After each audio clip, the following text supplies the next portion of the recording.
The monkey and the mirror. Why comparison makes you feel small. There was a monkey who lived in the forest. He had never seen his own face before. He lived a simple life. He climbed trees. He ate fruit. He ran with other monkeys. Life was simple, and it was enough. One day, something strange fell into the forest. It was shiny, flat, still. The monkey walked closer. He looked at it, and suddenly something was looking back at him. He jumped. He stepped back. It moved too. He tilted his head. It did the same. After a moment, he realized it was him. For the first time, he saw his own face. At first, it was fun. He looked at his eyes, his mouth, his hands. He smiled. He made faces. He moved around. The mirror moved with him. It felt new, interesting. So after that day, he came back sometimes, just to look, just to check. It felt harmless, at least at the beginning. One day, a lion walked by. The lion lifted his head and said, "I look strong." Later, a deer passed by. The deer moved gently and said, "I look graceful." The monkey heard them. Then he looked at the mirror again. This time something felt different. A new thought appeared. Why don't I look like that? He looked again and again at his face, at his body, at how he stood. At first, it was just curiosity. But then something changed. He couldn't stop. He wasn't just looking anymore. He started judging, comparing, again and again and again. The lion looked stronger. The deer looked more elegant. Everywhere he looked, someone seemed better in some way.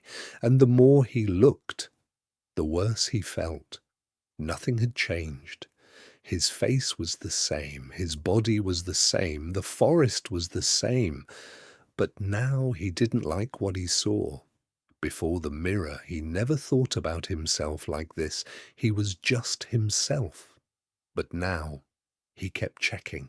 Too often, too long. Every morning he looked. Every evening he looked. Even when he passed by, he stopped. Little by little, he felt smaller. He used to climb trees without thinking. Now he wondered how he looked. He used to laugh with other monkeys. Now he wondered what they thought. He used to move freely. Now he felt stiff, careful, uncomfortable.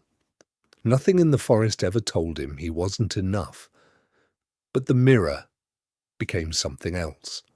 A place where he judged himself. A place where he compared himself. A place where he felt smaller every time he stood there. Days passed, then more days. The monkey grew quieter. He played less. He laughed less. Even fruit didn't taste the same. The forest was still beautiful, but he no longer felt light inside it.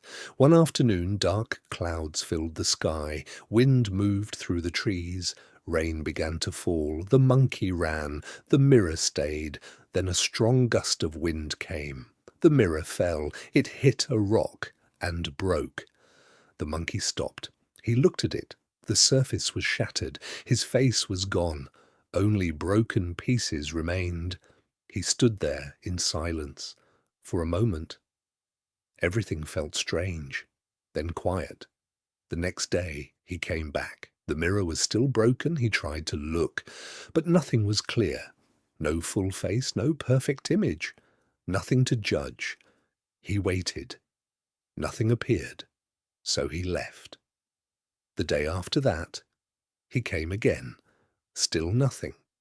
At first, it felt uncomfortable. He was used to checking, used to judging, used to comparing. Without the mirror, he didn't know what to do, so he walked away. A few days passed, slowly. Something changed. He climbed a tree without thinking. He laughed at something small. He ate fruit and enjoyed it again. He ran with other monkeys and forgot to compare. Then one afternoon, sitting on a branch, he felt it. Nothing was wrong. Nothing had ever been wrong. He was still the same monkey, the same hands, the same face, the same body. But without the mirror, he could breathe again. That was when he understood. The problem was never his face. The problem was never his body. The problem was not the mirror. The real problem was comparison. The mirror only showed him an image, but comparison turned it into pain. Before the mirror, he was free. Before comparison, he was enough. Now he finally saw it. He didn't become smaller because he changed. He became smaller because he kept measuring himself against others. The lion was a lion, the deer was a deer, and he was a monkey. He didn't need to become them. He didn't need to look like them. He just needed to be himself. From that day on, he still passed the broken mirror, but he didn't stop. He didn't stand there looking for reasons to feel small. Instead, he climbed.